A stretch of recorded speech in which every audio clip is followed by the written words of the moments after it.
Hi there. If you're new, welcome. If you're not, you know I don't have an accent. It doesn't even really sound like an accent anymore. I just kind of do it because I don't know how to make an intro.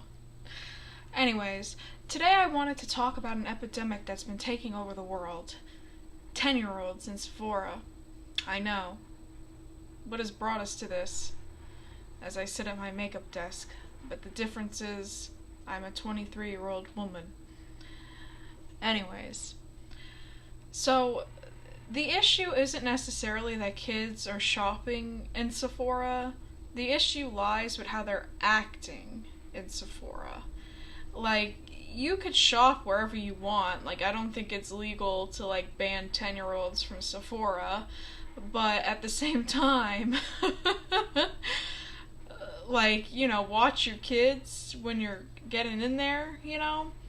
But I think an interesting thing to take away from this is teachers called it first.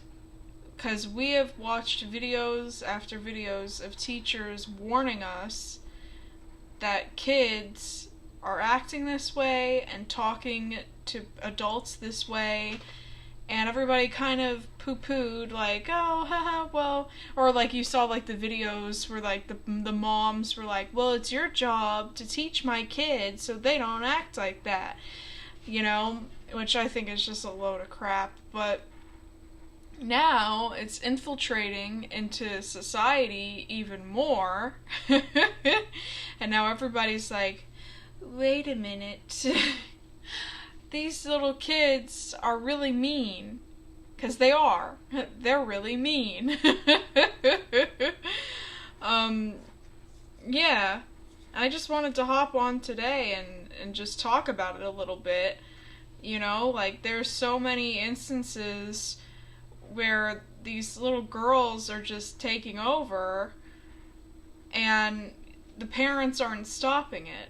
It starts with the parents, and before anybody's like, you're not a mom, how could... Yes, I am. I have two.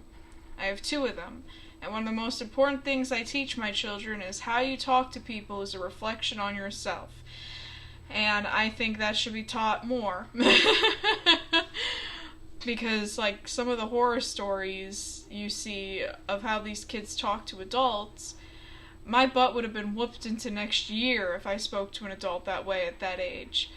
You know, like, and yes, there's the argument, it's like, if an adult's being mean to you, then you should give back the same energy. I get it. But, like, just to start a conversation off by being mean, you know, like, you're just mean at that point. Like, you're not defending yourself. Like, if a store associate's like, hi, welcome to Sephora, how can I help you today? And you're like, oh, you're the one helping me? Aren't you, like, 56 or something? Like, you know, the issue's with the customer, not the person trying to do their job. But I saw an interesting video, which I'll try to put it in, of, like, somebody who was, like, they bought, like, $900 worth of stuff, and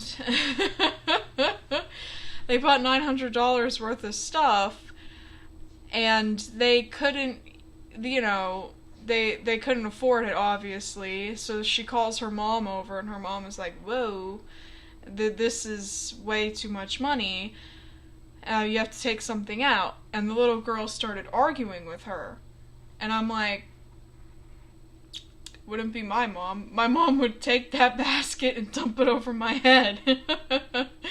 But yeah, I'm curious to see what people think about this. This isn't going to be a long video, but I just thought it was interesting that this is what society has come to.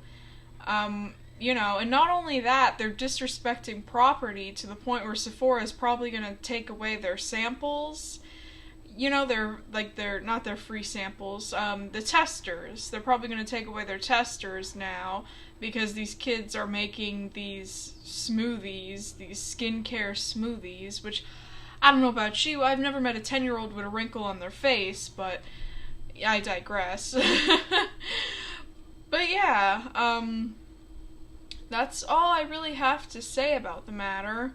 I'm still testing things out with video making, So that's what I'm doing right now, as I'm gonna look back and see how this sounds and looks, and we'll go from there.